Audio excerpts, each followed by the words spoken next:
It-tmiem tat-tariffi tar-roaming m'għandux ikun l-aħħar pass għall-ġid tal-konsumatur Ewropew f'dan is-settur.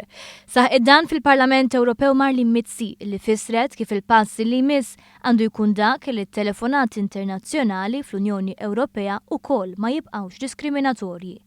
Dan billi konna l-istess prezzijiet tal telefonati u SMS domestiċi u transkonfinali biex in-nies ikunu jistgħu jitkellmu ma' sħabhom u l-familja li joqogħdu f'pajjiż ieħor mingħajr ma jinkwetaw fuq spejjeż żejda fl-aħħar tax-xahar, qalet il-MP Marlene Mizzi.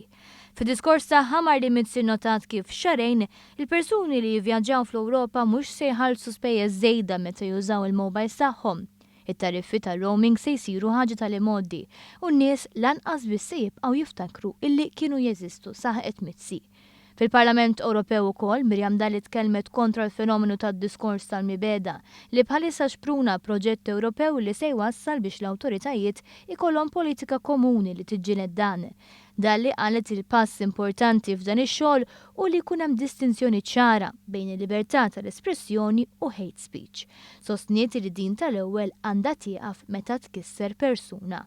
Dalli qalet li gvernijiet, is-soċjetà ċivili u l-industri tal-internet għandhom jaħdmu flimkien biex jingħata iktar appoġġ lill-vittmi u jkun hawn iktar edukazzjoni fuq is-suġġett.